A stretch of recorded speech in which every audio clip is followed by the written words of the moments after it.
Lecture 70 start करते हैं। Please please भाई साहब बस कर दो। लेक्चर 69 कितने बच्चे ले चुके हैं? अच्छा चलें।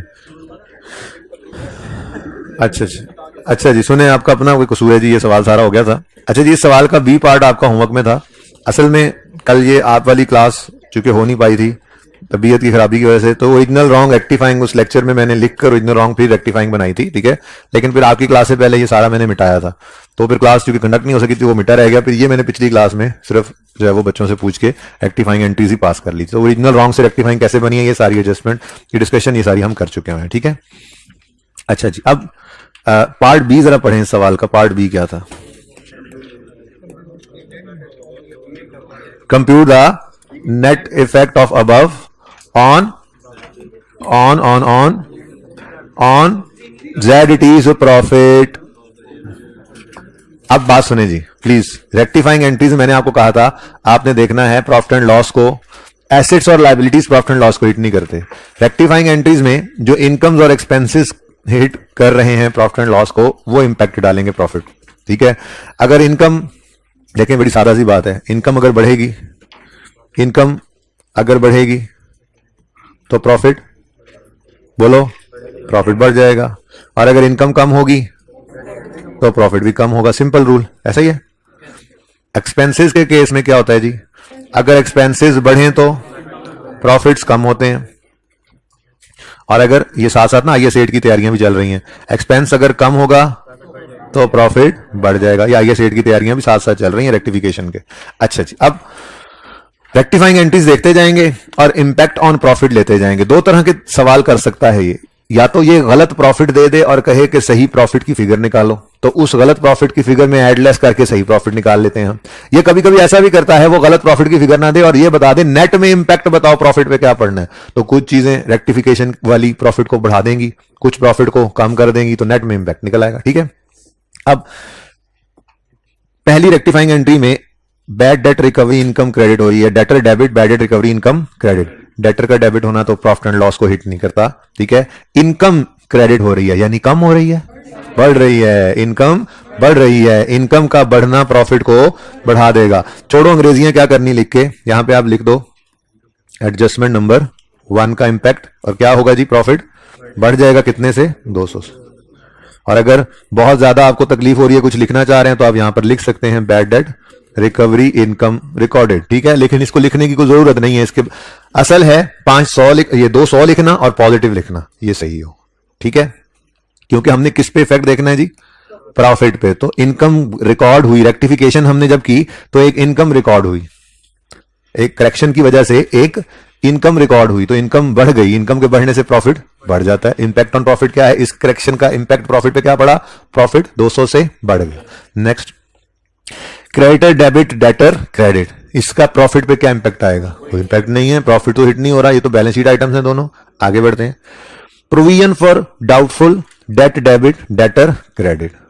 अब दरअसल ये एंट्री तो थी बैड डेट रिटर्न ऑफ की, अगर आपको याद हो तो। अब बैड डेट रिटर्न ऑफ वैसे तो प्रॉफिट को इंपैक्ट डालते हैं, ठीक है ना, लेकिन हमने एक अप्रोच बनाई थी कि हम बैड डेट रिटर्न ऑफ को अलग से प्रॉफिट एंड लॉस में लेकर जाने की बजाय वो बैड डेट वाले लेजर को क्रेडिट करके उसे भी प्रोविजन में डेबिट कर देते थे और एक कंबाइंड फिगर लेकर जाते थे प्रॉफिट एंड लॉस में बैड डेट एक्सपेंस की। तो इस 80 की एंट्री अलग से प्रॉफिट पे इंपैक्ट लेने की बजाय इस एंट्री का आप ये देखें कि आपने जो बैलेंसिंग फिगर निकाली थी नेट में तो वही गई थी ना, ठीक है। वरना तो 400 से 226 तक प्रोविजन की कमी कितनी बनती है? सारे कुछ छोड़ दो, 400 और 226 में फर्क कितना बनता है? 400 और 226 का डिफरेंस बताओ। 100 कितना? 174 से एक्सपेंस कम हुआ और 80 से बढ़ गया। नेट करो, 174 माइनस 80 करो, 94 का नेट में बढ़ कम हो गया। असल तो अलग अलग देखते तो क्या होता? प्रोविजन 174 से कम हुई और रिटर्न ऑफ एक्चुअल वाला 80, एक्सपेंस बढ़ गया। एक्सपेंस 80 से बढ़ा था और एक्चुअल, और एस्टिमेटेड में क्या आया था? डिक्रीज। अब इनको अलग अलग देखते तो 174 से एक्सपेंस क्रेडिट हो रहा है और 80 से डेबिट हो रहा है। लेकिन हमारी अप्रोच ने क्या किया था? आसानी कर दी थी। हम बैड रिटर्न ऑफ को भी इस लेजर में ले आते थे और एक फिगर कंबाइन निकलती थी। वो कभी चार्जिंग ही निकलती है, कभी रिवर्सल भी निकल आता है। यही सीखा था हमने। तो हमने 94 से एंट्री पास की थी बैड डेट एक्सपेंस की। वो एंट्री बनी थी एडजस्टेड छोड़ो, प्रोविजन फॉर डाउटफुल डेट का अकाउंट डेबिट और बैड डेट एक्सपेंस क्रेडिट, यही किया था ना। तो इसलिए आपने इस रेक्टिफाइंग एंट्री में 80 को छोड़ देना है, बल्कि अगली फिगर को ही पकड़ना है जो हमने बैलेंसिंग निकाली थी, जो प्रॉफिट एंड लॉस में लेकर गए हैं, वो कितनी है 94। ये बात समझ आई है सारी। 80 अलग से एक्सपेंस था, लेकिन उधर 174 अलग से रिवर्सल था, लेकिन हमारी एक अकाउंट वाली अप्रोच ने इसको नेट करके 94 का एक्सपेंस प्रॉफिट एंड लॉस में रिवर्स कराया था। तो रिवर्सल की एंट्री सिर्फ डायरेक्ट कर दो, दो अलग अलग क्यों करनी, ठीक है। तो बताओ जी, ये एडजस्टमेंट तो वही चल रही है मेरे ख्याल में अभी, ठीक है। एडजस्टमेंट 1 ही चल रही है ना अभी भी जी, एडजस्टमेंट 1 ही चल रही है अभी मेरे ख्याल, एडजस्टमेंट 1 ही चल रही है। और इसके अंदर 94 से एक एक्सपेंस क्या हुआ है, क्रेडिट, यानी कम। एक्सपेंस के कम होने से प्रॉफिट बढ़ जाता है। तो हम यहां पर पहले तो लिख लें कितना, 94 पॉजिटिव। अब यहां पे कुछ भी ना लिखो तो काम हो गया है, अगर लिखना चाहो तो लिख लो bad debt expense reversed. Working का रेफरेंस देना चाहो तो दे लो, जरूरत नहीं है वैसे, सिर्फ एडजस्टमेंट नंबर लिख दो काफी है, प्लस माइनस सही होना चाहिए। ये दोनों समझ आए हैं, ये 200 और 94 दोनों ने प्रॉफिट को बढ़ाया है। क्यों, एक इनकम रिकॉर्ड हुई है, दूसरा एक एक्सपेंस रिवर्स हुआ है। ओके, सही है। ये बहुत इंपॉर्टेंट है इफेक्ट ऑन प्रॉफिट देखना, क्योंकि ये इस टॉपिक के अंदर भी आता है इसी तरह से, और आगे जाकर तो आईएएस 8 के अंदर ये यूज होना ही होना है एक्सटेंसिवली, ठीक है। आगे बढ़े जी। अच्छा, नेक्स्ट ड्राइंग्स डेबिट। ड्राइंग्स तो प्रॉफिट एंड लॉस का आइटम नहीं है, ये तो कैपिटल से नेट होता है बैलेंस शीट में। हाँ, प्रॉफिट एंड लॉस डेबिट 30 से और परचेजेस क्रेडिट 30 से। ये असल में वो कहानी आई थिंक, वो जो हमारा स्टॉक 180 का जल गया था और इंश्योरेंस वालों ने उसमें से 150 दे दिया था, तो हमने कहा था 30 का, तो हमें फिर नुकसान हो गया, ठीक है। अब ये दोनों चीजें प्रॉफिट एंड लॉस को हिट कर रही हैं। पहले 30 का loss, profit and loss account debit हो रहा है ना, एक लॉस हुआ है, लॉस बढ़ रहा है, एक्सपेंस बढ़ रहा है। एडजस्टमेंट नंबर कौन सा है, 2 है। तो एडजस्टमेंट 2 का पहला इंपैक्ट क्या पड़ा, लॉस ऑफ इन्वेंट्री लिख दो, या अब नॉर्मल लॉस, या कुछ भी ना लिखो, एडजस्टमेंट 2 लिख दो सिर्फ, कोई मसला नहीं। लेकिन इस 30 से लॉस रिकॉर्ड हुआ है ना, प्रॉफिट ने क्या होना है, कम होना है, 30 माइनस, ये सही लिखना था बस, 30 और माइनस, ठीक हो गया। Next, purchases is an expense. Purchase क्या है, एक एक्सपेंस ही है, बचपन से सिखाया हुआ है, ठीक है। तो परचेजेस क्या हो रही हैं, क्रेडिट, यानी कम। एक्सपेंस कम हो रहा है, एक्सपेंस के कम होने से प्रॉफिट बढ़ जाएगा। तो एडजस्टमेंट नंबर 2 में आपने पॉजिटिव 180 लिख दिया, ठीक है। अब इस पर बेशक आप लॉस ऑफ इन्वेंट्री लिखना है तो ठीक है, और सही है। बस इंपैक्ट लेते जाओ, डीप डाउन जाकर सोचोगे तो आपको ये समझ नहीं आ रही, इन्वेंट्री जली और प्रॉफिट बढ़ गया, वो नॉर्मल लॉस रिकॉर्ड हो जाता है ना, कॉस्ट ऑफ सेल में से हम निकाल लेते हैं। छोड़ो इस बात को, आप बस आप इंपैक्ट देखते जाओ और चलते जाओ, ठीक है। नेक्स्ट, सस्पेंस एक क्रिएट हो गया था, वो डेबिट होके खत्म हो गया, लेकिन जब सही वाला इंपैक्ट लिया तो वो किसको चला गया, सही वाला इंपैक्ट तो डेप्रीसिएशन को चला गया, ठीक है। तो डेप्रीसिएशन एक्सपेंस 540 से क्या हो रहा है, क्रेडिट। एक्सपेंस क्रेडिट हो रहा है, मतलब एक्सपेंस कम हो रहा है, तो एक्सपेंस का कम होना प्रॉफिट को बढ़ा देगा। एडजस्टमेंट नंबर बताएंगे मुझे, 3 है, तरतीब से ही चल रही थी सवाल कल, तरतीब से। चलो जी, कितना, 540 से एक्सपेंस कम हुआ तो प्रॉफिट बढ़ गया। यहां पे आप लिख दो, लिखना चाहो तो डेप्रीसिएशन रिवर्स्ड, रिवर्स ही किया ना, गलती से डेबिट कर दी थी जो रिवर्स कर दी। कुछ भी ना लिखो, सबसे अच्छा है कुछ भी ना लिखो। उसने क्या कहा है, लिखो अंग्रेजी, उसने कहा इंपैक्ट बता दो नेट में। ये तो एक ब्रैकेट डाल के भी प्लस माइनस कर सकते थे हम, और एक फिगर लिख के दे सकते थे उसको, ठीक है। Next, purchases debit. अच्छा, ये वो है जो स्टॉक आ गया था लेकिन हमने परचेज उसकी रिकॉर्ड नहीं की थी, है ना। तो परचेज रिकॉर्ड कर ली, परचेज बढ़ गई, परचेज एक्सपेंस, एक्सपेंस के बढ़ने से प्रॉफिट कम हो जाता है, तो 350 नेगेटिव लिख लो, ठीक है। यहां पे एडजस्टमेंट नंबर 4 लिखकर परचेज रिकॉर्डेड लिख लो, कुछ भी ना लिखो तो अब भी खैर है। 350 और उसका माइनस लिखना ये जरूरी है। और लास्ट है जी, कॉस्ट ऑफ सेल्स बढ़ गई। ये एंट्री समझ आ गई थी कल, ये एंट्री समझ आ गई थी, मैंने कहा था बड़ी जिंदगी आसान कर लो। जब भी पीरियोडिक सिस्टम हो और स्टॉक की एडजस्टमेंट आ जाए, ओरिजिनल और रॉन्ग करने की जरूरत ही नहीं है। रेक्टिफाइंग एंट्री में देखो, स्टॉक गलती में बढ़ा हुआ है या गलती में कम हुआ है। अगर स्टॉक गलती से बढ़ गया है तो सही करने के लिए क्या करोगे, कम। अब स्टॉक क्या है, आसान ना इसको सोचना इस तरह, स्टॉक क्या है, एसेट। एसेट को कम करना है तो क्रेडिट, आंखें बंद करके दूसरा इंपैक्ट कॉस्ट ऑफ सेल को डेबिट। यानी कि स्टॉक कम होगा तो कॉस्ट ऑफ सेल बढ़ जाएगी, स्टॉक क्रेडिट तो कॉस्ट ऑफ सेल डेबिट। और अगर आपने करेक्शन करते हुए स्टॉक को बढ़ाया है तो स्टॉक एसेट है, एसेट का बढ़ना डेबिट, दूसरा इंपैक्ट आंखें बंद करके कॉस्ट ऑफ सेल को क्रेडिट करो। हम क्या रहे हैं कि क्लोजिंग स्टॉक बढ़े तो कॉस्ट ऑफ सेल कम हो जाती है। इसको प्रूव एक बार कर लेते हैं, जिंदगी में आइंदा कभी नहीं सोचना फिर, ठीक है। एक एग्जांपल है, ठीक है। इसमें ₹2 ओपनिंग स्टॉक है, 50 परचेज है, 5 क्लोजिंग स्टॉक है, तो कॉस्ट ऑफ सेल कितनी आ रही है, 47। अब 2 और 50 वैसे ही रखो और क्लोजिंग स्टॉक को क्या करना है, बढ़ाना है, बढ़ा लो, बढ़ा के कर लो 9, कितना आता है कॉस्ट ऑफ सेल है, देख लो 43 39 जी। अब देखो क्या हुआ है भाई, हमने क्लोजिंग स्टॉक को बढ़ाया तो कॉस्ट ऑफ सेल कम हो गई। इनका इनवर्स रिलेशन है, क्यों? क्योंकि क्लोजिंग स्टॉक ना माइनस होने वाली फिगर है कॉस्ट ऑफ सेल में, तो माइनस होने वाली फिगर जितनी बढ़ती जाएगी कॉस्ट ऑफ सेल उतनी। अब मैं यही तो कह रहा था, इनवर्स रिलेशन है। मैंने कहा ये सब मत सोचो, पर्चे में इतना कौन सोचे, पर्चे में सिर्फ ये देखो करेक्शन करनी है, स्टॉक गलती से बढ़ गया है, करेक्शन करने के लिए क्या करना है, कम। तो क्लोजिंग स्टॉक को कम करोगे तो cost of closing stock credit, तो कॉस्ट ऑफ सेल आंखें बंद करके डेबिट। अब एंट्री क्या बनी, cost of sale debit stock credit. Cost of sale बढ़ गई, स्टॉक कम हुआ, मतलब स्टॉक को अगर कम करें, अब इधर से सोच लो, 9 से स्टॉक 5 पे करो तो कॉस्ट ऑफ सेल 43 से 47 पे हो जाए। यानी क्लोजिंग स्टॉक कम करते हैं तो कॉस्ट ऑफ सेल, ये तो बोल रहा हूं अभी, cost of sale debit stock credit. अच्छा जी, आपने गलती सही करनी थी और गलती से स्टॉक जो है वो कम पड़ा है, आपने स्टॉक को बढ़ाना है तो स्टॉक को कर दो डेबिट, आंखें बंद करके कॉस्ट ऑफ सेल क्रेडिट। ठीक है, अब हम क्या कह रहे हैं, स्टॉक बढ़ा है, कॉस्ट ऑफ सेल कम हुई है, प्रूव कर लो। स्टॉक बढ़े तो कॉस्ट ऑफ सेल कम हो जाती है। लेकिन इतनी लंबी सोचे नहीं सोचनी, बस इतना याद रखना है जैसे आपको बताया, अगर पीरियोडिक सिस्टम हो और क्लोजिंग स्टॉक में गलती हो गई है तो सुकून से ये देखो गलती को सही करते हुए क्या करना है, स्टॉक को बढ़ाना पड़ेगा या कम। भाई गलती में यही हो सकता है ना, स्टॉक ज्यादा रिकॉर्ड हो गया तो कम करना पड़ेगा, स्टॉक कम रिकॉर्ड हुआ है तो बढ़ाना पड़ेगा। तो अगर स्टॉक को बढ़ाना है तो डेबिट स्टॉक, दूसरा इंपैक्ट कॉस्ट ऑफ सेल। अगर स्टॉक को कम करना है तो क्रेडिट स्टॉक, दूसरा impact cost of sale debit. ठीक है, सही है। वैसे कल तो मैंने यहां पे अज्यूम करके फिगर भी लिखी थी, फायदा कोई नहीं है, असम्पशन लो ये होना चाहिए था, ये हुआ, अल्टीमेटली पहुंचना तो यहीं पे ही है। ठीक है, और सही है। कोई बच्चा ऐसा भी है जिसने कल का लेक्चर नहीं लिया हुआ, क्यों क्यों क्यों है, अगर वो पता नहीं था, क्या मतलब पता नहीं था? तुम कल क्लास लेने आए थे, तुम्हें क्लास में नहीं बताया, क्लास नहीं हुई तो क्या कहा उन्होंने, ऐसे ना कर, ऐसे नहीं कर, ऐसे नहीं, सारों को अनाउंस करवाया क्लास में, बच्चे ने आके अनाउंस किया, ये कोई लॉजिक नहीं है आपकी कि पता नहीं, कैसे नहीं पता, क्लास के अंदर पॉज करें ना जरा, पॉज करें ना जरा जी। नहीं, अच्छा जी, अच्छा जी माजरत, मैं थोड़ा सा ऑनलाइन वालों इनको थोड़ा सा बेइज्जत कर रहा था तो मैंने थोड़ी देर के लिए बंद कर दिया जी। Cost of sale debit, cost of sale, ये कल वाला लेक्चर जिन बच्चों ने अभी 4-5 नहीं लिया ना वो लेंगे, तो ये ओरिजिनल रॉन्ग से रेक्टिफाइंग हमने बनाई हुई है, इंशाल्लाह ये सवाल उनका भी हो जाएगा। बहुत ही इंपॉर्टेंट सवाल था, हर सवाल हम इसी तरह से पूरा करेंगे, लेकिन आज मैंने सेडन और चेनिकुटी की बुनियाद डाल दी। ठीक है, आज टाइमथी वाला सवाल डाल के अप्रोच पे कि ऐसे करना है, आदि को एडजस्टमेंट डिस्कस की और आदि मैंने कहा ये होना है, ये होना है, करके आना, कल उससे पूरा करेंगे। अब रोजाना हम आधा घंटा करेक्शन किया करेंगे और बाकी का कोई पौना घंटा 50 मिनट हम स्टेटमेंट चनिकुटी। वैसे 3 दिन में होता है स्टेटमेंट चनिकुटी, तो 4-5 में कर लें हम, मेरा दिल ये है कि थोड़ा सा उसको भी फैला दें, क्योंकि वो वैसे तो 2-3 दिन में हो जाता है, तो करेक्शन साथ चलेगा तो जरा थोड़ा सा वो भी लंबा हो जाएगा, करेक्शन भी लंबा हो जाएगा। ठीक है, लेकिन जो सवाल करने हैं उसमें हर एडजस्टमेंट इंशाल्लाह डिस्कस होगी, चाहे आखिरी दिन तक भी एक एक एडजस्टमेंट करते रहे, एक एक एडजस्टमेंट आखिरी दिन तक करते रहेंगे। जो सवाल आपको देने हैं और इंपॉर्टेंट सवाल हैं उन सब की सब एडजस्टमेंट्स को हम इसी तरह से डिस्कस करेंगे इंशाल्लाह जी। लास्ट रह गया था कॉस्ट ऑफ सेल 500 से बढ़ गई। कॉस्ट ऑफ सेल क्या है, कॉस्ट ऑफ सेल एक्सपेंस बढ़ रहा है, एक्सपेंस के बढ़ने से प्रॉफिट ने कम होना है, तो adjustment number 5 cost of sales या स्टॉक जो भी लिख लो।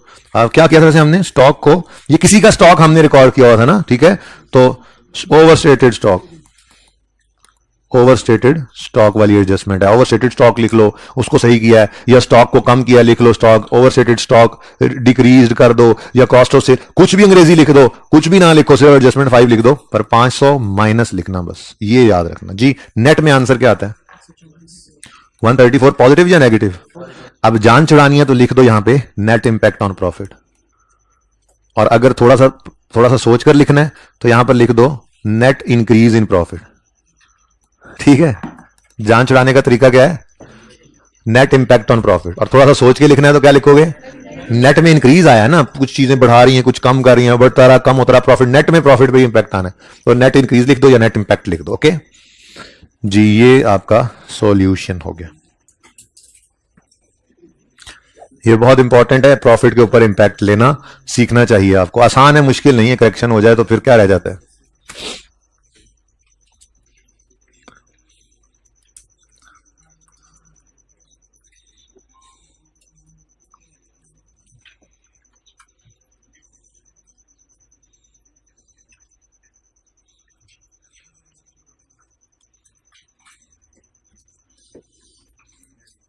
भाई आइंदा ऐसा कोई मसला हो जाएगा ना तो मैसेज भी करवाया करो इनको, अभी मुझे टेंशन लगी है इनकी, फजूल लोग।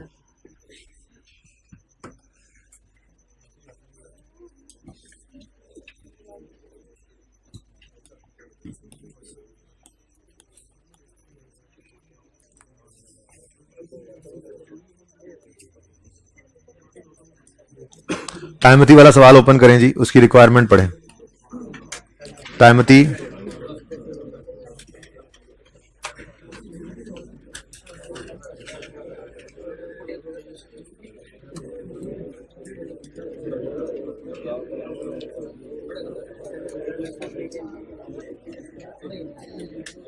सारे गंदे गंदे सवाल तुम्हें करवाने हैं, एक भी नहीं छोड़ना, इसीलिए तो ये वाले सवाल करवा।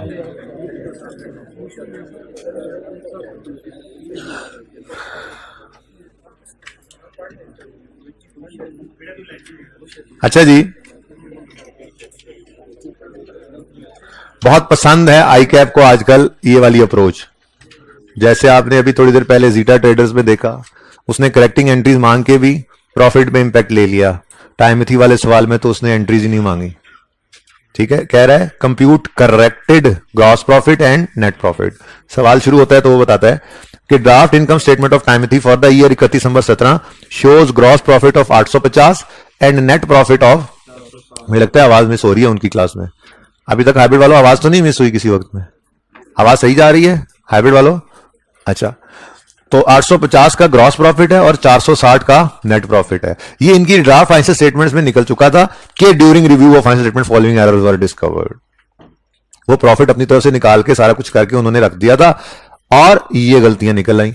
अब इन गलतियों में प्रॉफिट हिट होगा तो उसको कहा गया है कि ये इस सवाल में ये नहीं कहा कि इंपैक्ट निकाल, इसमें कहा जो गिवन है ना ग्रॉस प्रॉफिट और नेट प्रॉफिट उन्हें सही करके निकाल दो। यानी ये कहानी कुछ इस तरह से है, ये फॉर्मेट होता है ना इनकम स्टेटमेंट का, प्रॉफिट एंड लॉस का।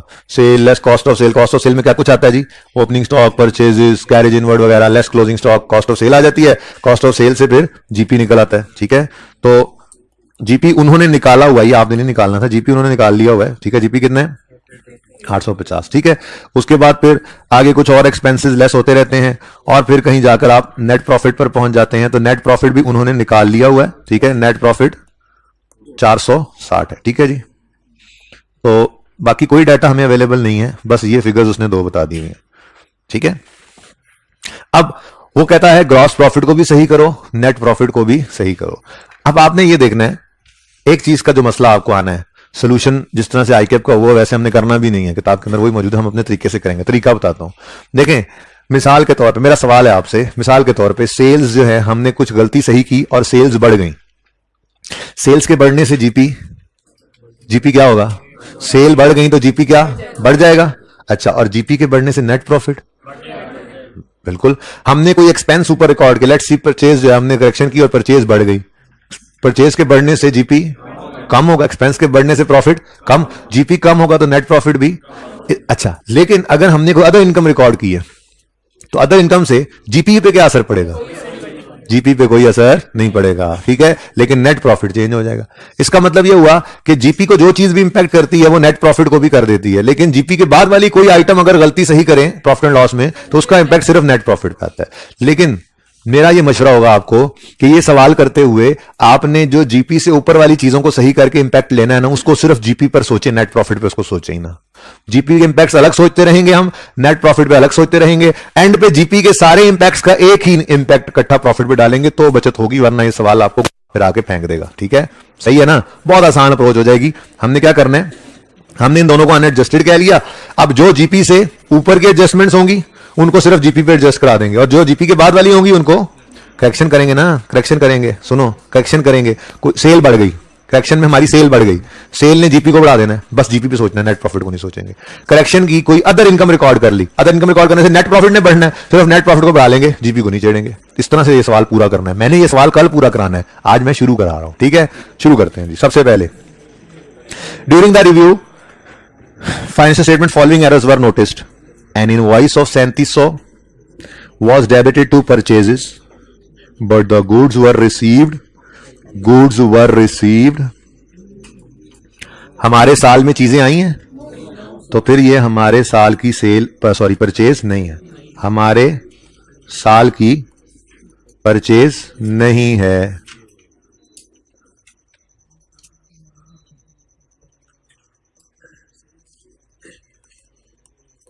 भाई आपको एक बात बताई थी बेसिक्स में ही, फिर उसको थोड़ा सा मैंने एक बार पहले भी बात की इसके ऊपर कि वो जब एक्रूअल्स पढ़ रहे थे तो मैंने आपको क्या सिखाया था यार बस कर दो यार, बस कर दो। मैंने आपको एक रूल में एक जुमला लिखवाया था कि expenses are recorded when goods are received और services are used up. Render तो हम करते हैं सेल्स के लिए, ठीक है ना। हम गुड्स जब रिसीव कर लें या सर्विसेज यूज कर लें तो हम एक्सपेंस रिकॉर्ड कर देते हैं, कैश पे हो चाहे, ठीक है ना। अब सर्विसेज को साइड पे करो, सिर्फ गुड्स की बात करें तो इसका मतलब गुड्स को हम तब परचेजेस के तौर पे रिकॉर्ड करते हैं जब गुड्स को हम रिसीव कर लें। अगर हमने गुड्स रिसीव कर ली हैं तो वो हमारी परचेजेस बन गई, क्योंकि रिस्क एंड रिवॉर्ड हमें ट्रांसफर हो जाता है नॉर्मली डिलीवरी ऑफ गुड्स पर। तो परचेजेस को हम डेबिट कर लेते हैं। कैश पे करना या ना करना ये डिसाइडिंग फैक्टर नहीं होता। परचेज रिकॉर्ड करने के लिए डिसाइडिंग फैक्टर क्या होता है? गुड्स का रिसीव होना या ना होना। अगर गुड्स रिसीव हो जाएं तो हम परचेजेस को रिकॉर्ड कर लेंगे, अगर गुड्स रिसीव ना हो तो परचेज को रिकॉर्ड नहीं करेंगे। यही तो पिछले सवाल में थोड़ी देर पहले किया था। ये गालिबन ये वाली जो एडजस्टमेंट थी, ये जो सेकंड ये जो फोर्थ एडजस्टमेंट थी, इसमें क्या था? गुड्स 350 की रिसीव हो गई थी सप्लायर से 30 जून पे, लेकिन उनकी एंट्री अगले साल जाकर की। हमने कहा नहीं नहीं ये तो सही नहीं है, गुड्स अगर रिसीव हो गई हैं तो परचेजेस हमारी हैं, ठीक है। ऐसे ही यहां पर गुड्स हमें अभी रिसीव हुई नहीं। कौन सा सवाल है ये? गुड्स कब रिसीव हो रही हैं जी? After year and. तो इसका मतलब हमारे साल की परचेज नहीं है। लेकिन वो कह रहा है कि इनवॉइस 3700 की जो इनवॉइस आ गई थी उसको हमने परचेजेस में डेबिट कर लिया। हालांकि गुड्स आई नहीं, फिजिकल आई नहीं है, तो फिजिकल काउंट में काउंट भी कैसे हो सकती है, ठीक है। तो क्वेश्चन क्या है कि हमारी गुड्स की रिकॉर्ड करने का क्राइटेरिया क्या है कि जब वो गुड्स रिसीव, परचेजेस कब डेबिट करते हैं? जब गुड्स रिसीव हो जाए, ठीक है। यहां पर मैंने कराची लाहौर बनाया था। ये कराची से चीजें चल पड़ी हैं, लाहौर की तरफ आ रही हैं, अभी रास्ते में हैं, ट्रक में हैं। तो जब तक ये लाहौर में हमें रिसीव नहीं हो जाती तब तक हम इनको परचेजेस डेबिट, कैश या क्रेडिटर क्रेडिट नहीं कर सकते। कैश तो पे होना वैसे ही रेलेवेंट नहीं ना, वो पे ना करें तो क्रेडिटर आ जाता है, ठीक है। अब आज इनवॉइस की बात भी सुन लो। ये इनवॉइस जो बिल होता है, बिल ये भी कभी कभी आगे पीछे हो जाता है गुड्स से। नॉर्मली तो क्या होता है, इस ट्रक के अंदर गुड्स डाली, इनवॉइस भी इसी के डैशबोर्ड में रख के कराची से हमारे सेलर ने, सप्लायर ने भेज दी। जैसे ही ये ट्रक हमारे पास पहुंचा उसमें इनवॉइस भी थी। नॉर्मली तो ऐसा ही होता है। लेकिन कभी कभार ऐसा भी होता है कि ट्रक कराची से निकला और हमारे सप्लायर ने, सेलर नहीं कहते, हमारे सप्लायर ने इनवॉइस टीसीएस कर दी। अब गुड्स पहुंची 5-6 दिन में और इनवॉइस 1 दिन में आ गई। इनवॉइस आगे पीछे हो सकती है। ऐसे भी हो सकता है गुड्स उसने भेज दी, इनवॉइस भेजना ही भूल गया। अब गुड्स लाहौर पहुंच गए, हमने कहा इनवॉइस नहीं, हमने फोन किया भाई साहब बिल, उसने कहा अच्छा यार भेज रहा हूं बिल, वैसे नोट कर लो इतने का बिल था, ठीक है। तो इनवॉइस गुड्स के साथ नॉर्मली आती है, लेकिन कभी कभी आगे पीछे भी हो जाती है। पर अगेन, जैसे कैश हमारे लिए डिसाइडिंग फैक्टर नहीं है परचेज रिकॉर्ड करने के लिए, वैसे ही इनवॉइस भी डिसाइडिंग फैक्टर नहीं है। परचेजेस रिकॉर्ड करने के लिए डिसाइडिंग फैक्टर क्या है? गुड्स का रिसीव हो जाना, ठीक है। अब ये जीटा वाले सवाल के अंदर क्या हो रहा था? हमारे साल में चीजें आ गई थी, शायद इनवॉइस नहीं आई थी तो हमने उसको रिकॉर्ड नहीं किया था। हमने कहा था ना भाई ना, चीजें हमारे साल में आ गई हैं, ये हमारी परचेजेस हैं, इनकी एंट्री करो, परचेजेस डेबिट, क्रेडिटर या कैश क्रेडिट, जो भी करना है, ठीक है, सही है। आज वाले सवाल में क्या हो रहा है? आज वाले सवाल में वो कह रहा है कि जी गुड्स अभी पहुंची नहीं है। तो फिर हमने क्या कहा? ये हमारी परचेज इस साल की है ही नहीं, ठीक है। लेकिन उसने क्या कर दिया? Was debited. इनवॉइस आ गई होगी ना, पहले हेड ऑफिस में इनवॉइस पहुंच गई, अकाउंटेंट ने कहा इनवॉइस आ गई, उसे क्या पता, वो को फैक्ट्री में बैठा था, उसने इनवॉइस की बेस के ऊपर इसको डेबिट कर दिया परचेज में। तो ज्यादातर नॉर्मल सर्कमस्टांसेस में गुड्स और इनवॉइस इकट्ठी होती है, लेकिन कभी कभी अब नॉर्मेलिटी भी आ जाती है, नॉर्मली भी आ जाती है, तो वो सवाल ने बताई होती है, ठीक है। तो अब नॉर्मेलिटी आ गई, कोई मसला नहीं है। हम कह रहे हैं कि हमारी ओरिजिनल एंट्री क्या होनी चाहिए? नहीं जी, हमारी कोई एंट्री होनी ही नहीं चाहिए। परचेज कोई नहीं होनी चाहिए। गुड्स आई नहीं है, हमारे साल की परचेज ही नहीं है, और वो कर गया है परचेजेस डेबिट, कैश क्रेडिटर रखो, खामोश है तो क्रेडिटर कह देखो। कितना जी? 3.7 कर दें? नहीं, आप कहोगे 3700 ही करें, ठीक है। और समझे हो? अभी यही कल वाले सवाल में क्या हुआ था? कल वाले सवाल में हम कह रहे हैं जी हमारी एंट्री होनी चाहिए थी परचेजेस डेबिट, क्रेडिटर्स क्रेडिट 350 से। क्यों? ये देखो जरा, आमने सामने एंट्रीज, एक एंट्री इधर एक उधर, सब पता लग रहा होना चाहिए, तभी टॉपिक तभी तैयार समझा जाता है ना, कि आपको हर इस पेपर में ये ऐसा हुआ, इस पेपर में ऐसा फर्क पता लग रहा हो क्यों हुआ, ठीक है। यहां पे क्या था एडजस्टमेंट 4 में? गुड्स रिसीव हो गई है 30 जून पे, हमारे साल की परचेज है, हमारे साल की परचेज है, ठीक है जी। और वो क्या कह रहे हैं? फिजिकल काउंट में पड़ी है, जाहिर है आ गई है तो काउंट में भी हो ही जानी थी। But recorded in purchase day book on यकम जुलाई। कह रहे हैं हमारे साल की परचेज है तो परचेज डेबिट होनी चाहिए थी, लेकिन वो इस साल में नहीं हुई, अगले साल में हुई है तो अगले साल में जाकर उसको रिवर्स करते रहना। फिलहाल मेरा अगला साल कंसर्न नहीं है, मेरा मसला इस वक्त ये है अगले साल में जाओ ना तो यकम जुलाई पे गलत परचेज रिकॉर्ड हुई पड़ी, वो रिवर्स करनी पड़ेगी वहां पे जाकर, उसको छोड़ो, मेरा इस वक्त कंसर्न नहीं है। ठीक है, मैं क्या कह रहा हूं, परचेज हमारी है, रिकॉर्डेड नहीं है इस साल में तो रिकॉर्ड कर लो। ये कल वाला सवाल था। क्यों? क्योंकि क्या कह रहा था, वर रिसीव्ड ऑन 30 जून, हमारे साल में चीजें आ गई तो हमारी परचेज है। कंपैरिजन ये सवाल जी। Goods were received after year end, हमारे साल की परचेज नहीं है, पर भाई साहब ने परचेज में डेबिट कर दिया, यानी कोई एंट्री नहीं करनी थी, हम ये एंट्री कर गए हैं। तो करेक्शन में क्या करेंगे, क्रेडिटर्स डेबिट करके परचेजेस क्रेडिट कर देंगे 37 जी। ठीक है, हाँ भाई सवाल बेटा वो बात फिर देख लेंगे, कोई एबनॉर्मेलिटी सवाल में नहीं लिखी हुई। भाई साहब शायद ये कहना चाह रहे हैं कि ट्रांसपोर्टर अगर हमारा उठा के आ रहा हो तो रिस्क एंड रिवॉर्ड वहीं से हमें ट्रांसफर हो जाएंगे, छोड़ो उस बात को फिर। जी बेटा अभी मैं ये कह रहा हूं कि नॉर्मल चीज याद कर लो, किसी सवाल के अंदर उसको आने दो। रिस्क एंड रिवॉर्ड डिलीवरी पे ट्रांसफर होते हैं और सवाल की खामोशी केस में हम जब तक हमारे पास चीजें पहुंच ना जाए हम नहीं जिम्मेदारी लेते, और अगर हमारा ट्रांसपोर्टर उठाएगा तो सवाल में लिखा होगा, वो आने दो। ठीक है ना, ओके। इनवॉइस के आने का मतलब ये होता है कि हमने चीजें खरीद ली हैं, पहुंची नहीं है, ये कह सकते हैं। लेकिन इनवॉइस तो जब भी लिखा हो, मैंने कहा था उसको पेबल ही ज्यूम कर लिया करो, इनवॉइस का मतलब तो वैसे ही उधार है। ठीक है ना, बाकी अगर आप कैश लिख भी दो ना यार तो उसमें कोई मसला कोई नहीं होना, वो क्रेडिटर क्रेडिट होकर ये क्रेडिटर डेबिट हो रहा है। इस सवाल की हद तक तो परचेज से हमें मकसद था, वो गलत रिकॉर्डेड है, लेकिन सवाल खामोश हो, क्रेडिट ट्रांजैक्शन रिज्यूम किया करो। इनवॉइस के केस में तो मैंने आपको वैसे ही कहा हुआ, लिखा हो ना इनवॉइस वाज रिसीव्ड, जैसे टेस्ट वाला सवाल जो डिस्कस नहीं किया मैंने अभी तक, रेक्टिफिकेशन का है ना, वो भी कर देंगे डिस्कस। ठीक है, उसके अंदर भी क्या था, एक सेकंड लास्ट एडजस्टमेंट थी गालिबन जिसमें लिखा हुआ था इनवॉइस रिसीव हुई थी फिक्स एसेट की, वो गलत रिकॉर्ड हो गई, तो उसको पेबल अज्यूम कर लेना चाहिए था, क्योंकि इनवॉइस के बारे में आपको कहा जब इनवॉइस जब बिल लिखा हो पेबल कर दो। बाकी फर्क कोई नहीं पड़ता, कैश भी लिखोगे तो वो दूसरा इंपैक्ट तो सही अज्यूम कर रहे होते हैं, लेकिन इनवॉइस के केस हो, लिखा हो इनवॉइस लिखा हो या खामोश हो, क्रेडिट ट्रांजैक्शन अज्यूम कर लिया करो, बेहतर होता है ये। ठीक है जी, क्या? क्योंकि हमारी परचेज नहीं थी, होनी नहीं चाहिए थी, कोई एंट्री होनी चाहिए थी। देखो एक चीज हमारी है ही नहीं इस साल की परचेज, क्या हमें रिकॉर्ड करना चाहिए था? नहीं, तो कोई एंट्री नहीं होनी चाहिए थी, पर उसने चबल मार दी है तो फिर हमने उसको सही कर लिया जी। देख लें एडजस्टमेंट, पढ़ लें एडजस्टमेंट, जल्दी से पढ़ा करें एडजस्टमेंट और फिर देख लिया करें उसको। अच्छा, अब सवाल की रिक्वायरमेंट ये है ही नहीं ओरिजिनल रॉन्ग रेक्टिफाइंग, ये तो आपको समझाने के लिए मैं कर रहा हूं, ये तो डायरेक्ट भी बताया जा सकता था, लेकिन मैं डायरेक्ट बिल्कुल नहीं बताऊंगा, मैं पूरी बात समझाऊंगा, पर आप लोग कोई डायरेक्ट कर सको एडजस्टमेंट बेशक करो, क्योंकि सवाल की रिक्वायरमेंट क्या है, सवाल की रिक्वायरमेंट है करेक्टेड ग्रॉस प्रॉफिट और नेट प्रॉफिट निकालना है। यार ये एसी बंद है, ये चला दें यार, गर्मी हो रही है, वो एसी सही कर दें, ये जो है ना इसको ऊपर कर दें, इनको बच्चों को ना सीधी हवा लगे, लेकिन चला दें इनको। अच्छा जी सुने, अब मुझे ये बताएं कि क्रेडिटर प्रॉफिट्स को हिट करता है या परचेजेस? परचेजेस, चलो परचेजेस को पकड़ लिया हमने। अगली बात, परचेजेस जीपी से ऊपर वाला आइटम है या जीपी के बाद वाला? इसका मतलब इसने जीपी को हिट करना है, करना नेट प्रॉफिट को भी हिट है, लेकिन मैंने कहा ये साथ साथ हमने नहीं देखना। ठीक है, जल्दी कर ले यार, खड़ा हो गया बच्चों के आगे तू आके यार।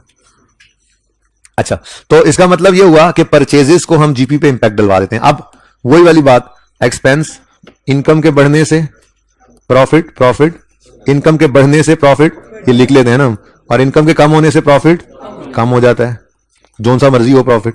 एक्सपेंसेस के बढ़ने से प्रॉफिट कम हो जाता है, और एक्सपेंसेस के कम होने से प्रॉफिट, कोई सा भी प्रॉफिट हो, जीपी हो या नेट प्रॉफिट हो।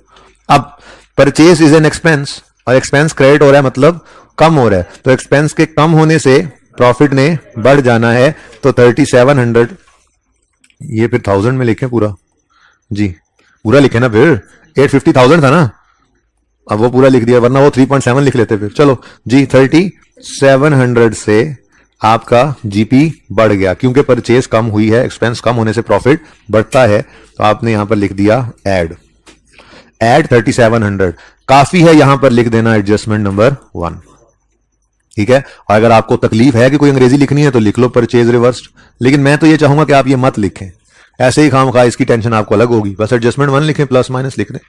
ठीक है, सही है। इस तरह से इस सवाल को लेकर चलना, ये इस सवाल की अप्रोच है।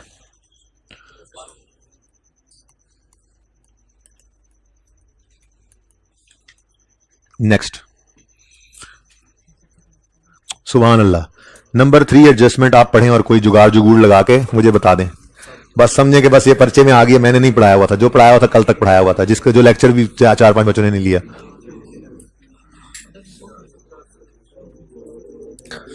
अपनी किताब से पढ़ें, यहां क्यों देख रहे हैं? अपनी किताब से पढ़ें, मैं कुछ करना है यहां पर, अपनी किताब से पढ़ें। मिसिंग है?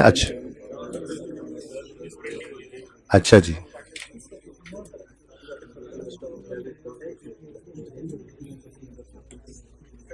अच्छा जी, एक कॉन्सेप्ट है स्टॉक शीट्स का, पहले वो जरा समझ लें ताकि जिंदगी में वो भी काम आता रहे। देखें, पूरा इन्वेंट्री का टॉपिक मैंने आपको कोई नहीं करवा दिया हुआ, छोटी छोटी चीजें ना साथ साथ करवा रहा हूं। जैसे मैंने आपको सिंपल पीरियोडिक परपेचुअल की एंट्री सिखा के कहा था साथ साथ सीखेंगे। कल के सवाल में अब नॉर्मल लॉस आ गया, पीरियोडिक परपेचुअल में उसकी एंट्री सीख ली। आज के सवाल में ड्राइंग्स आ रही होंगी पीरियोडिक परपेचुअल की एंट्री, तो साथ साथ एंट्री सिखाता जा रहा हूं, चीजें साथ साथ सीखते जा रहे हैं हम, बेसिक नॉलेज हमारे पास आ चुका हुआ है, ठीक है ना। ऐसे ही ये स्टॉक शीट का जो कॉन्सेप्ट है इन्वेंट्री से रिलेटेड है, लेकिन ये अक्सर एडजस्टमेंट इसकी आई होती है बहुत आसान कॉन्सेप्ट, इसको जरा समझते हैं। मैंने आपको ये बताया था कि पीरियोडिक सिस्टम के अंदर आप फिजिकल काउंट से इन्वेंट्री कैलकुलेट करते हैं अपने, ठीक है। अब प्रैक्टिकली ना आप इंशाल्लाह जब आपको तौफीक होगी, आप पढ़ना शुरू कर देंगे, होमवर्क रोज का रोज करेंगे, टेस्ट सारे देंगे, पेपर पास करेंगे, कैफ हो जाएगा, तो आपके आर्टिकल स्टार्ट होंगे। तो फिर 30 जून या 31 दिसंबर जो भी ईयर एंड हुआ करेगा आपके क्लाइंट का, आप उस पर ऑब्जर्व करने जाते हैं स्टॉक काउंट को। छोटी फर्मों में बच्चे कर भी रहे होते हैं स्टॉक काउंट, लेकिन वैसे हम ऑब्जर्व करने जाते हैं स्टॉक काउंट, ऑर्गेनाइजेशन का काम है स्टॉक काउंट करना, हम ऑब्जर्व करते हैं। तो स्टॉक काउंट के ऊपर आपको देखने में मिलेंगी ये स्टॉक शीट्स। कोई भी स्टॉक आपके पास पड़ा हुआ है, चाहे स्टॉक का आइटम है चाहे स्टोर्स का आइटम है, बड़ी बड़ी फैक्ट्रियां जो होती हैं, मैन्युफैक्चरिंग कंसर्न होती हैं, उनमें स्टोर के भी आइटम होते हैं, नट बोल्ट भी कुछ छोटा छोटा पड़ा हुआ है ना, तो वो भी रिकॉर्डेड होता है आपके पास कि इतने नट पड़े हैं, इतने बोल्ट पड़े हैं, फलां जगह पे पड़े हैं, ठीक है ना, फलां उनकी क्वांटिटी है, फलां उनका रेट है। तो हर चीज ये स्टॉक शीट्स के ऊपर अवेलेबल होती है। स्टॉक शीट्स इस तरह से बनी होती है, प्री नंबर्ड होती हैं, 1 2 3 4। मैंने ऐसे ही पिछली क्लास में 50 तक मैंने कहा जी, मिसाल के तौर पर 50 है, बीच में ये बाकी है, ये 4 से लेके 49 तक, ये बीच में जो नजर आ रही है आपको, नजर आ रही है ना, ठीक है। ये 50 शीटें हैं।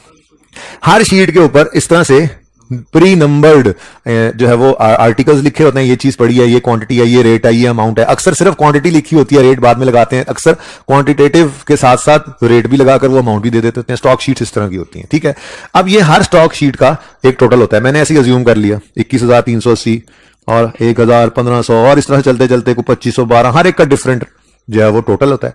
और फिर ये टोटल्स जो हैं, ये टोटल्स एक समरी के ऊपर इकट्ठे कर दिए जाते हैं, ठीक है ना। ऐसे थोड़ा ही होता है कि आपको ओनर के बिजनेस का जरा स्टॉक की पोजीशन ला के दें और आप वो 500 सफों का स्टॉक अगर देता है तो आप घड़म करके रखेंगे, धूड़ भी उसके सर पे पड़े हो, ठीक है। एक समरी आप बनाते हैं, वैसे भी हर पेज का टोटल तो हम करने से रहे, तो एक समरी बनी होती है जिसके ऊपर स्टॉक की डिफरेंट आइटम्स का टोटल लिखा होता है। डिफरेंट आइटम्स हैं अगर, ठीक है, या डिफरेंट पेजेस का टोटल जैसे भी है, बहरहाल ये इंडिविजुअल स्टॉक शीट्स की समरी जो है उस पर टोटल आ रहा था, ठीक है।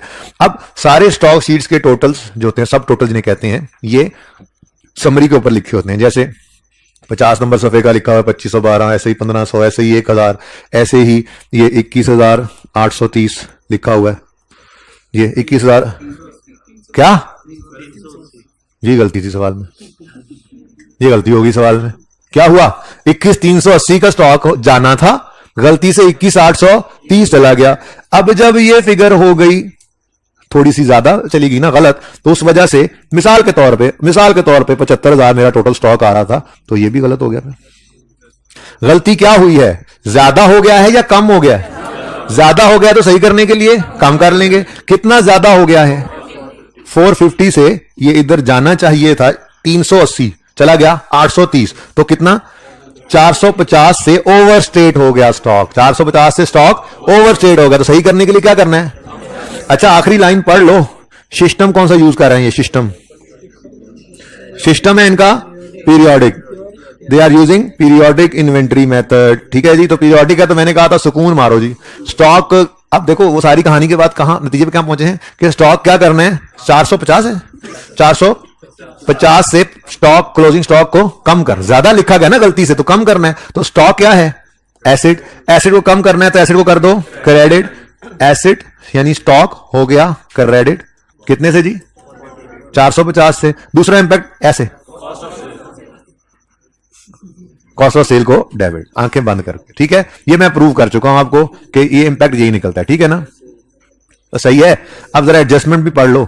मैंने कहा था ओरिजिनल रॉन्ग मत करो, काम चल जाएगा। आप जबरदस्ती करें तो आप यूं कर लें, जरा 75,000 में से 450 माइनस करना, 75,000 में से 450 जी। क्लोजिंग स्टॉक की एंट्री होना चाहिए थी stock debit cost of sale, closing stock की एंट्री होती है ना, सिखाई थी, कितना बताया 74 74,550 से एंट्री करनी थी, गलती से कर गए 75,000 से, तो स्टॉक ज्यादा डेबिट हो गया, सही करने के लिए कुछ क्रेडिट कर लो, कॉस्ट से ज्यादा क्रेडिट हो गई, सही करने के लिए कुछ डेबिट कर लो। लेकिन इतनी मुसीबत मैंने कहा था मत पड़ना, क्यों इतनी अजम्पशंस लेते हो, क्यों खुद को मुसीबत में डालते हो, अल्टीमेटली नतीजा तो वही निकलना है जो बता दिया था। तो स्टॉक को सोचो, एडजस्टमेंट पढ़ो। A sub total of closing stock sheet had been carried forward, carried forward मतलब चलो समरी पे नहीं लेकर गए, मिसाल के तौर पे आप समरी पे नहीं अगले सफे पे लेकर गए हैं। इन एनी केस क्या कह रहा है वो कि सब टोटल जो था 21,830 चला गया है इंस्टेड ऑफ 21,300, जाना चाहिए था 21,380, चला गया 21,830, तो इसका मतलब स्टॉक बढ़ गया, 450 से बढ़ गया, सही करने के लिए क्या करोगे, कम, तो स्टॉक को कर लो क्रेडिट और आंखें बंद करके कॉस्ट ऑफ सेल को डेबिट। ठीक है, अब मुझे बताओ, स्टॉक तो बैलेंस शीट का आइटम है, कॉस्ट ऑफ सेल जीपी से ऊपर या जीपी से नीचे आता है, तो फिर जीपी से ऊपर। अब cost of sale is an expense, cost of sales बढ़ रही है, एक्सपेंस बढ़ रहा है, एक्सपेंस के बढ़ने से प्रॉफिट कम होगा, एक्सपेंस के बढ़ने से प्रॉफिट कम होगा, एक्सपेंस के बढ़ने से प्रॉफिट कम होगा। ठीक है, तो लेस लिख लो पहले ताकि गलती ना हो। ठीक है, एडजस्टमेंट नंबर 2, अच्छा 3 है, ये लो 3 450। ठीक है जी, अंग्रेजी लिखनी है तो लिख लो, स्टॉक नहीं लिखनी चलो ठीक है, स्टॉक एडजस्टमेंट, स्टॉक एडजस्टेड या ओवरस्टेटेड स्टॉक नाउ करेक्टेड, या जो मर्जी लिख लो, या कुछ भी ना लिखो, बेहतर तो यही है। ठीक है, ओके भैया, अप्रोच समझ आइए सवाल की। अब देखो ये दोनों चीजों ने नेट प्रॉफिट पे इंपैक्ट डालना है, पर मैं कह रहा हूं साथ साथ मत सोचो, हम सारी करेक्शंस करने के बाद यहां पे करके ना जब सही वाला जीपी निकालेंगे तो इन दोनों का डिफरेंस देखेंगे एक ही बार और नेट इंपैक्ट नीचे जाके डाल देंगे इंशाल्लाह कल जब आप पूरा सवाल कर आएंगे तो। ठीक है, अब बाकी सवाल जो एडजस्टमेंट जो हैं इनको सिर्फ मैं जबानी डिस्कस कर रहा हूं, और अगर मैं कोई एंट्री लिखूं भी सही तो खबरदार किसी ने उसको लिखा तो, ठीक है ना, वो पूरी ईमानदारी से आपने करनी, कल इंशाल्लाह मैं पूरा सवाल करा दूंगा। ठीक है, अब देखो अप्रोच समझ आ गई। ट्रांसपोर्टेशन इनवर्ड 2000 की थी, आउटवर्ड ट्रांसपोर्टेशन बना दी, बड़े मजे की एडजस्टमेंट। इधर देखो, कैरेज इनवर्ड ये जीपी से ऊपर का आइटम है और कैरेज आउटवर्ड ये जीपी से नीचे का आइटम है। अब एक चीज थी यहां पर, एक एक्सपेंस ने आना था यहां पर, इधर देखो एक एक्सपेंस ने आना था यहां, गलती से आ गया यहां। अब जब यहां से इस एक्सपेंस को हम खत्म करेंगे तो एक्सपेंस कम होगा तो नेट प्रॉफिट बढ़ जाएगा। ठीक है, नेट प्रॉफिट के इस चेंज को जीपी पे इंपैक्ट तो होता ही नहीं है। ठीक है, अब वापस आते हैं आगे, और यहां पर एक चीज नहीं थी, एक एक्सपेंस नहीं था, जब इधर रिकॉर्ड करेंगे तो एक्सपेंस बढ़ेगा, एक्सपेंस का बढ़ना जीपी को कम कर देगा, सॉरी एक्सपेंस का बढ़ना जीपी को कम। अच्छा, अब इसको डायरेक्ट फौरन उस पर नहीं सोचना, और सोल्यूशन में जाओगे तो ये एडजस्टमेंट इग्नोर नजर आएगी, क्यों, नेट में इंपैक्ट कोई नहीं निकलता, पर आपने ऐसे नहीं सोचना, आपने ऐसे अलग अलग ही सोचना जैसे आपको समझाया। ठीक है, आपने एंट्रीज की कोई जरूरत ही नहीं है भाई, डायरेक्ट देख लो ना, आपने तो प्रॉफिट पे इंपैक्ट निकालना रिक्वायरमेंट है। ठीक है, तो आप क्या कह रहे हो, एक आउटवर्ड ट्रांसपोर्टेशन रिकॉर्ड हो गई है, नहीं थी आउटवर्ड, कैंसिल करो भाई, कैंसिल करो। वैसे मैं एंट्री कल करा दूंगा, पर आप एंट्री के बगैर सोचना, करो जी कैंसिल, एक एक्सपेंस को खत्म करो, कम करो, एक्सपेंस कम होगा तो नेट प्रॉफिट बढ़ जाएगा। तो आप यहां पर आकर लिखोगे एड, एडजस्टमेंट नंबर कौन सी है, 2 है। ठीक है, और यहां पर आपने क्या लिखा, ट्रांसपोर्टेशन इनवर्ड। ठीक है, रिवर्स्ड, अब जगह को नहीं बची, और आपने यहां पर वो फिगर लिख दी प्लस के साथ। ठीक है, अब इसको छोड़ो, अब वापस आओ, जहां पे एक्सपेंस रिकॉर्डेड नहीं था वहां पे जब रिकॉर्ड होगा तो एक्सपेंस बढ़ जाएगा, एक्सपेंस के बढ़ने से प्रॉफिट कम हो जाएगा। ठीक है, यहां पे आप लिख दोगे ट्रांसपोर्टेशन नहीं, यहां पे आउटवर्ड रिवर्स किया, आउटवर्ड रिवर्स किया है और इनवर्ड रिकॉर्ड किया। ठीक है, कितना जी, फिगर बता दो 2000 यहां पे प्रॉफिट कम कर देगा और 2000 यहां पे प्रॉफिट को बढ़ा देगा। ये बात समझ आई है, नोट कोई ना करे प्लीज, तस्वीर खींचने की कोशिश कर रहा है ना, तो मुझे पता है बदनीति नहीं करनी, ऐसे करके बैठा हुआ चलो मैं यहां से सोचे बगैर ये एडजस्टमेंट तो सोचे बगैर कर लूंगा। ये बात समझ आई है, एक्सपेंस यहां से रिवर्स हो गया, उधर रिकॉर्ड हुआ, तो यहां पर उसने प्रॉफिट को बढ़ा दिया। अब ये चीज ने आगे भी इंपैक्ट डालना है, लेकिन मैं साथ साथ इंपैक्ट देख ही नहीं रहा, जिंदगी आसान की हुई है, एंड पे देखेंगे। ठीक है, सही है, अगली एडजस्टमेंट लो भाई, जबरदस्त एडजस्टमेंट, पढ़ो अगले 7 मिनट तक मैंने सिर्फ ये बात करनी है, उसके बाद आखिरी 10 मिनट में हम इश्यूएंस ऑफ शेयर कैपिटल सीखेंगे। जल्दी करो, 7 मिनट में ये जितना सवाल डिस्कस हो गया, जल्दी करो।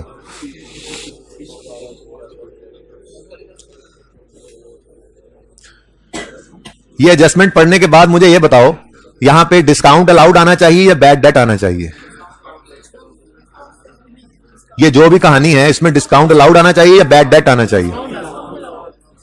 बैड डेट वाले हाथ खड़ा करें, मैं अकेला ही हूं। डिस्काउंट अलाउड वाले हाथ खड़ा करें, बाकी वो हैं जिनको समझ ही नहीं आ रही एडजस्टमेंट की। 1.5 लाइन थी।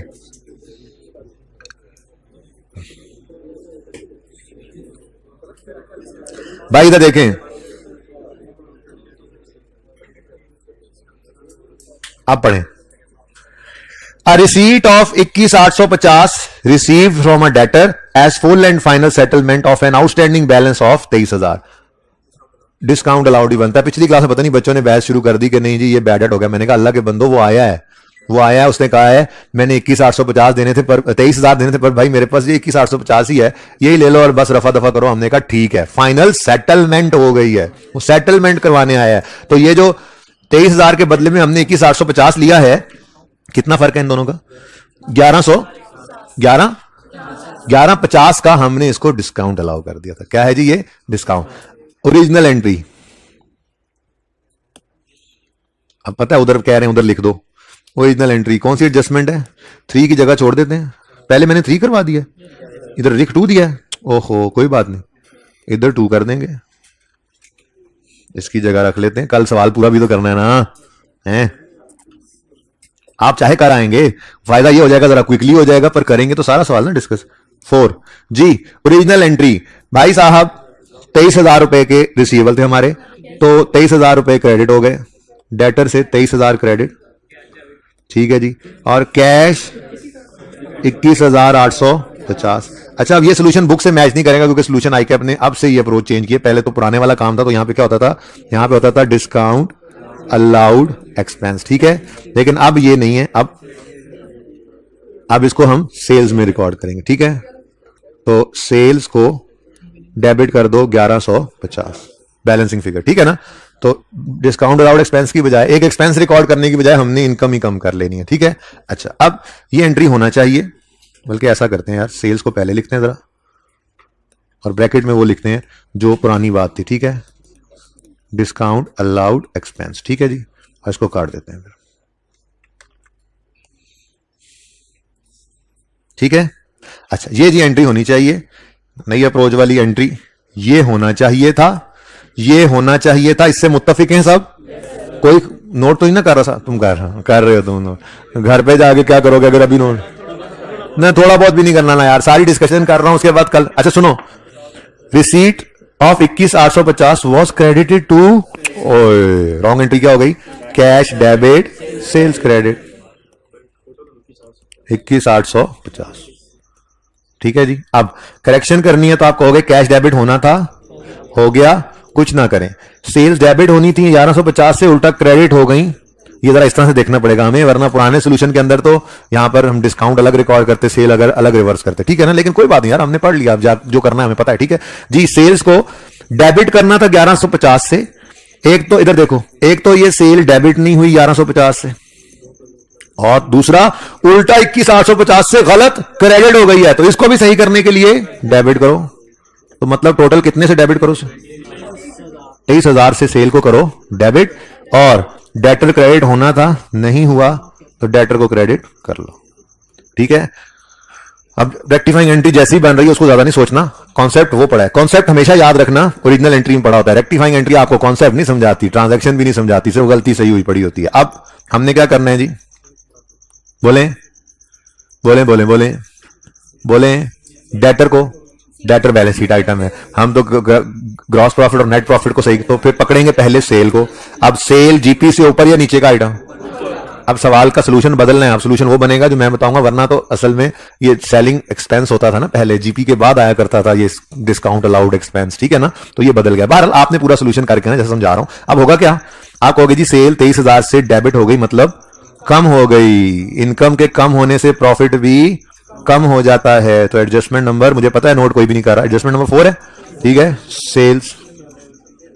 सेल्स करेक्टेड, ठीक है ना। वो जो गलत हो गई थी करेक्ट किया हमने 23,000 से, 23,000 से प्रॉफिट कम हो गया। मुझे पता है कोई नोट नहीं कर रहा, सब बच्चे हैं, ठीक है। अब टाइम हो गया पूरा। अब सुनो, अब बाकियों में बस जल्दी जल्दी सुन लो क्या होना है जी। क्यों नहीं जाएगा? सॉरी, क्यों जाएगा? भाई हमने सेल रिकॉर्ड की है, उसने गलत एंट्री की है, कैश आया डेटर से, रिकवरी थी, उसने सेल को क्रेडिट कर दिया। ये सेल थोड़ी हुई है कि स्टॉक निकल कर गया हो, पहली बात। दूसरी बात, परपेचुअल सिस्टम हो तो हर सेल पे कॉस्ट ऑफ सेल की एंट्री करते हैं, पीरियोडिक में तो वैसे ही नहीं करते, तो अन्यथा सेल रिकॉर्ड किए जाते हैं हम। और उसमें भी गलती की हुई है उसने, आए डेटर से पैसे हैं, कह रहा है सेल होगी, डेटर से पैसे आए हैं यार, होना तो ये चाहिए था। अच्छा जी, मुझे एक बात तो बताएं जी, आप का एसीओ का शोरूम है,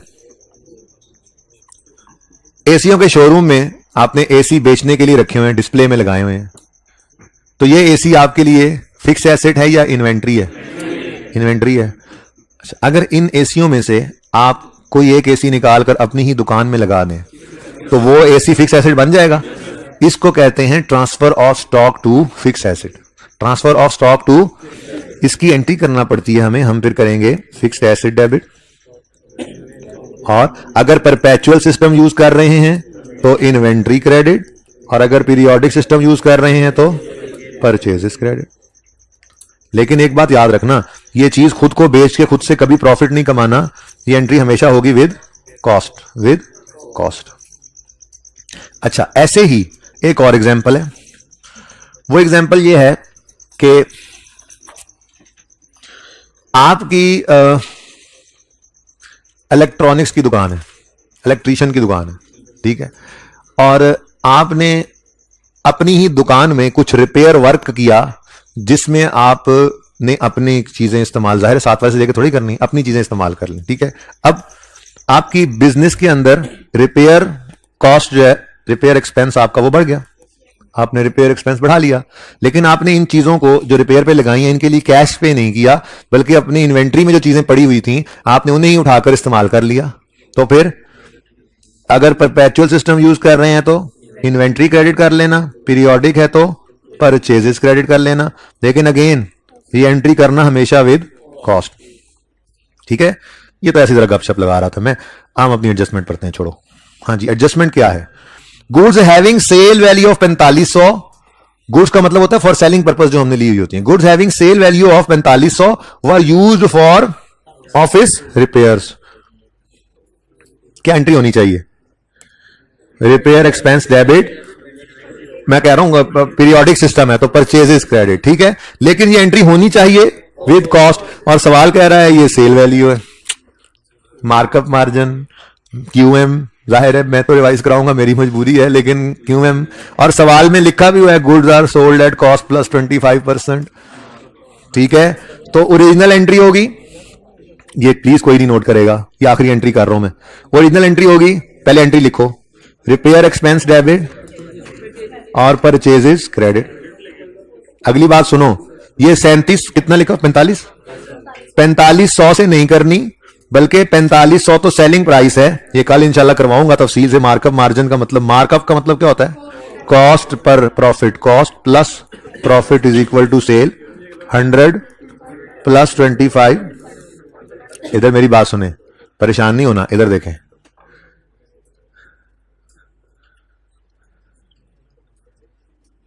ये देखें क्या लिखा हुआ है, मार्कअप मार्जिन एग्जांपल्स। यानी ये जो मैं फॉर्मूला भी लिखने लगा हूं, ये फॉर्मूला भी आपको समझाने के लिए मैंने 6 सवाल आपको करवाने हैं, छोटे छोटे, 1-2 करवा के बाकी आपको होमवर्क में दूंगा और फिर डिस्कस करेंगे। मैं बहरहाल करवा दूंगा, लेकिन ये है क्यूएम का कॉन्सेप्ट। एनीवेज, अब क्या हो सकता है, वो भी लड़ पड़ा, कहता नहीं जाना मैं,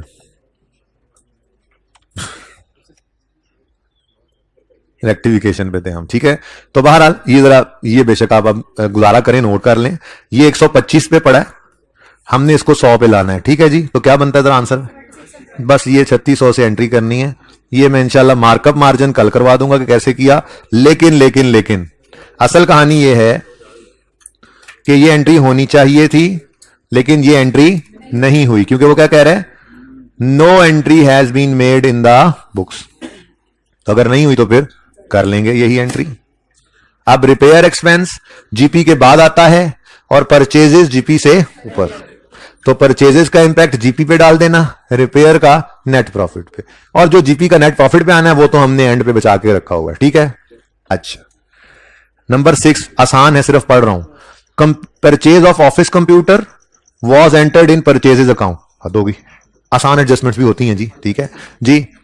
वैसे तो इसमें से भी 5 में से भी कोई 2 से 3 एडजस्टमेंट हुए जो एक बार सिर्फ डिस्कस करने तक मुश्किल होती हैं। उस जैसी जब भी अब आएगी, स्टॉक शीट वाली आ जाए या परचेजेस की डेट वाली आ जाए कि परचेज गुड्स आ गई हैं, परचेज रिकॉर्ड नहीं हुई, गुड्स नहीं आई, ये बार बार आने वाली एडजस्टमेंट्स हैं और आसानी से हो भी जाती हैं। बहरहाल एंट्री होनी थी office computer debit cash credit, कर गए परचेजेस डेबिट गए, तो सही करने के लिए कंप्यूटर डेबिट परचेजेस क्रेडिट, लेकिन साथ ही डेप्रीसिएशन का इंपैक्ट भी आएगा और वो उन्होंने बताया हुआ है। Depreciation of office computer is provided at 25%, ठीक है, हाँ जी, स्ट्रेट लाइन ही। नेक्स्ट एडजस्टमेंट, ऑफिस फर्नीचर और सोल्ड ऑन उधार, लेकिन 3000 was entered in sale day book. क्या वो पुरानी बात जो हमने की थी कि डिस्पोजल हुआ, sale proceeds were recorded in sales account, यानी उधार पे किया ना तो रिसीवेबल की एंट्री करोगे, कैश नहीं आया, कैश की जगह रिसीवेबल आ जाएगा, लेकिन उसने ओरिजिनल एंट्री तो हमारी बनेगी accumulation debit, receivable debit, asset credit, gain loss निकालोगे। उसने क्या किया हुआ है, उसने किया हुआ है रिसीवेबल डेबिट सेल क्रेडिट, तो सही कर लोगे इंशाल्लाह। लेकिन खुद से अज्यूम ना कर लेना कि फर्नीचर में भी 25% ही होना है। उन्होंने कंप्यूटर का रेट दिया हुआ है 25%, तो जिसका रेट गिवन नहीं है उस पर डेफिनेट इंपैक्ट निकालने की जरूरत भी नहीं होगी, ठीक है जी। परचेज रिटर्न रिकॉर्ड कर ली, सेल रिटर्न लो, ये तो मसला ही कोई नहीं। परचेज रिटर्न फायदे की चीज है, बोलो कि नुकसान की? फायदे की है। परचेज रिटर्न परचेज की कमी है, एक्सपेंस की कमी, फायदे की चीज, और सेल रिटर्न नुकसान की चीज है। अब परचेज रिटर्न फायदे की चीज थी, गलती से सेल रिटर्न नुकसान की चीज रिकॉर्ड कर गए, तो डबल इंपैक्ट सोचना, डबल इंपैक्ट होना है, ठीक है, इसका डबल इंपैक्ट आना है प्रॉफिट पे, ठीक है। कोशिश करना, कोशिश ही करनी है।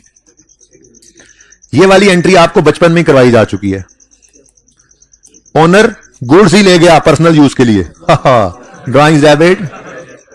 अगर परपेचुअल सिस्टम है तो इन्वेंट्री क्रेडिट, पीरियोडिक है तो परचेजेस क्रेडिट। ये एंट्री होनी थी, ये नहीं हुई, ये ही कर लेंगे, ठीक है। तो इंशाल्लाह ये सवाल आप पूरा करेंगे। आप सिर्फ 5 मिनट मुझे दीजिए, बहुत आसान कॉन्सेप्ट, एक छोटा सा है भाई, मुझे 5 मिनट लेके दो जरा, सिर्फ 5 भी नहीं, 2 से 3 मिनट, 4 मिनट। अच्छा जी, प्लीज बातें करनी है। टाइमथी वाला सवाल पूरा हो जाए तो नलतर को एक ट्राई देनी है, उसमें से कोई एडजस्टमेंट समझ आती है, वो भी करवाना है मैंने। नलतर जो सबसे आखिरी सवाल है, ये देखें जी, ये क्या है बेटा, प्लीज खामोश हो जाएं प्लीज, मेरी तरफ से था, लेकिन ये तुमने ज्यादा जोर का मार दिया यार। नहीं, इसको मैं बाद में देखता हूं, अभी तुम भी आना इसके साथ ही। अच्छा सुने जी, मैंने आपको रीवैल्यूएशन के, प्लीज बड़ी अहम बात है, अगर आपने ध्यान ना दिया तो फिर मुश्किल हो जाएगी, है बहुत आसान बात। मैंने आपको रीवैल्यूएशन स्टार्ट करवाई थी तो आपको कहा था कि कंपनी के केस में हम कैपिटल को क्या कहते हैं, शेयर कैपिटल। क्या कहते हैं? मिले ही नहीं, चलो ढूंढो, बाहर ही ढूंढो, जाओ। अच्छा वो बाद में करते हैं, संडे को है, सुन लो प्लीज, बड़ी अहम बात है, प्लीज रह जानी है।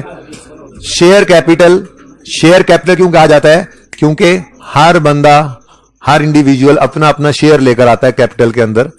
अब जो बंदा घर से 50 लाता है, ए 50 लाया, उसको 5 पर्चे पकड़ाए जाते हैं। ये 5 है पर्चे, 1 2 3 4 5, मैंने खुद बनाए थे 5। हर एक के ऊपर लिखा होता है 10 रुपए, 10 रुपए, 10 रुपए, ठीक है। यानी इसको कहते हैं शेयर की फेस वैल्यू या पार वैल्यू, ठीक है। पाकिस्तान में शेयर की फेस वैल्यू, पार वैल्यू 10 रुपए है, बाहर मुल्कों में डिफरेंट भी हो सकती है, सवाल को देख लेंगे, वैसे पाकिस्तान में 10 रुपए फेस वैल्यू, ठीक है। तो जो 50 रुपए लाएगा कंपनी उसको 5 शेयर देगी, जो 30 लाएगा कंपनी उसको 3 पर्चे देगी, और जो 2 लाएगा, 20 लाएगा, कंपनी उसको 2 पर्चे दे देगी। इसको कहते हैं शेयर सर्टिफिकेट। एक शेयर के ऊपर, फेस के ऊपर क्या लिखा होता है? 10 रुपए। अब अगर आपने इश्यूएंस ऑफ शेयर कैपिटल करना है तो एक सादा सी एग्जांपल आपके सामने है। सबसे नॉर्मल केस क्या होता है, आप इश्यू करें शेयर्स एट पार वैल्यू, 10 रुपए का शेयर है, 10 रुपए का बेचे, ठीक है। A company issued 50 shares at 10 पर शेयर, फेस वैल्यू इज 10 पर शेयर। अब सादा सी एंट्री जो आपने बचपन से सीख रखी है, कैश डेबिट कैपिटल क्रेडिट, बस उसका नाम बदल के आपने क्या कर देना है, cash debit share capital credit. कितने शेयर आए, पहले क्वांटिटी लिख लिया करेंगे 50 इंटू 10 रुपया 500, और ये भी 50 इंटू 10 रुपया। ठीक है जी। तो इस संडे को स्पोर्ट्स डे है। अभी इसके बाद इंफॉर्मेशन ले लेना जाके, सर को कहना स्पोर्ट्स डे की वजह से 2-3 मिनट अनाउंसमेंट हुई है तो वो एक्स्ट्रा टाइम। ठीक, अच्छा जी। 500 ओके। बैलेंस शीट में इक्विटी में क्या नजर आएगा, शेयर कैपिटल कितना 500 का, और यहां पे फिर आपको पता है रिटेन्ड अर्निंग्स आती हैं, रिवैल्यूएशन, सरप्लस। ठीक है ना। अच्छा, अब एक मजबूत कंपनी ने शेयर इशू करने का सोचा, कोई नया बिजनेस शुरू करना था। जैसे मैंने पिछली क्लास में कहा कि होंडा वालों ने सोचा गाड़ियां बहुत बना ली, एसी बनाते हैं, तो उन्होंने जनरल पब्लिक से कहा आप आएं और इन्वेस्टमेंट करें, हम बिजनेस लगा रहे हैं, एसीओ का प्लांट लगा रहे हैं, एसी बनाएंगे। अब आपको पता है होंडा का एक नाम है, तो लोग यही कहेंगे कि ये गाड़ियां इतनी अच्छी बनाते हैं, ये एसी बहुत अच्छे बनाएंगे और इनका बिजनेस तो खूब पलेगा फूलेगा, तो आज जाकर इनके शेयर खरीद लेते हैं। अब जब शेयर खरीदने गए तो होंडा वालों ने कहा चीज तो 10 वाली है, देंगे 15 रुपए में प्रीमियम पे, और ये कर सकते हैं, और लोग लेंगे भी सही, उन्हें पता है कि यही शेयर अभी कुछ दिन बाद 20, 25, 30 का बिकेगा। बात समझ रहे हो। ठीक है। तो एक स्ट्रांग कंपनी ने इशू किए shares at premium. A strong company issued 70 shares at ₹15 पर शेयर। फेस वैल्यू तो पाकिस्तान में 10 ही है। अब इसकी जर्नल एंट्री की बारी आई तो कैश तो 70 शेयर्स के हिसाब से कितने रुपए, 15 रुपए लाएंगे सारे लोग, कितना 10। लेकिन उसूल याद रखना सारी जिंदगी के लिए, शेयर कैपिटल में फेस वैल्यू से 1 रुपया ना ऊपर ना नीचे कभी क्रेडिट हो सकता है। शेयर कैपिटल का अकाउंट हमेशा फेस वैल्यू से ही क्रेडिट होगा, ना 1 रुपया ऊपर ना 1 रुपया नीचे। तो कितना आ गया जी 700। बाकी फिर हम नया अकाउंट ओपन करेंगे, नाम उसका रखेंगे शेयर प्रीमियम अकाउंट, तो उसमें बाकी के 5 रुपए रखेंगे जी 300। अब ऐसी कंपनी की बैलेंस शीट ही बताएगी कि ये बड़ी मजबूत कंपनी है, वो कहेंगे शेयर कैपिटल 700, शेयर प्रीमियम, ये जवाब देगा शेयर प्रीमियम 350, और आगे फिर वही रिटेन्ड अर्निंग्स और रिवैल्यूएशन सरप्लस। रुक जाओ जल्दी करो तुम। जो बैलेंस शीट प्रीमियम शो करेगी, वो कंपनी के बारे में क्या बता रही होगी, कंपनी बड़ी मजबूत है कि उसने किसी वक्त में सही अपने 10 वाली चीज 15, 20, 25 में बेच ली थी। वो इस काबिल थे तो उनकी 10 वाली चीज अगलों ने 15, 20, 25 की खरीदी ना। ठीक है, बात समझे हो। तो ऐसी ऑर्गेनाइजेशन की इक्विटी के अंदर शेयर कैपिटल के साथ और भाई साहब शेयर प्रीमियम नजर आएगा। लेकिन कोई तक्कड़ कंपनियां भी होती हैं, ठीक है, जिनकी 10 वाली चीज कोई 10 में भी खरीदने पर तैयार नहीं। अच्छा, इसमें क्या होगा जी, शेयर कैपिटल 700, शेयर प्रीमियम 350, और फिर आगे वही रिटेन्ड अर्निंग्स, रिवैल्यूएशन, सरप्लस वगैरह आते रहेंगे। कोई बेचारी ऐसी भी थी, a week company, issued 30 share at 8 पर शेयर, उनका 10 वाला शेयर को 10 में खरीदने पे तैयार नहीं। कोई बात नहीं जी, जो आता है वो तो ले लें। कैश कितने से डेबिट होगा, 30 इंटू ₹8, कितना जी। लेकिन आपको उसूली बात बताई है, शेयर कैपिटल में हमेशा फेस वैल्यू ने जाना है, तो बाकी का 60, इसको कहते हैं शेयर डिस्काउंट। क्या कहते हैं जी, ठीक है। बैलेंस शीट के फेस पे ही ये कमजोरी नजर आएगी कि शेयर कैपिटल में 300 है और ये बेचारी कंपनी जो है इसने 60 रुपए के डिस्काउंट पे शेयर इशू किए, बाकी रिटेन्ड अर्निंग्स, रिवैल्यूएशन, सरप्लस वैसे ही। तो एक छोटा सा कॉन्सेप्ट था, issuance of share capital at par भी हो सकता है, एट प्रीमियम भी और एट डिस्काउंट भी। ठीक है, इसको कल इंशाल्लाह रिवाइज करके फिर डिविडेंड की बात शुरू करेंगे। ठीक है जी, टाइमथी वाला सवाल पूरा करना, नलतल वाला ट्राई करना, ये सिर्फ पढ़ना है। अल्लाह हाफिज।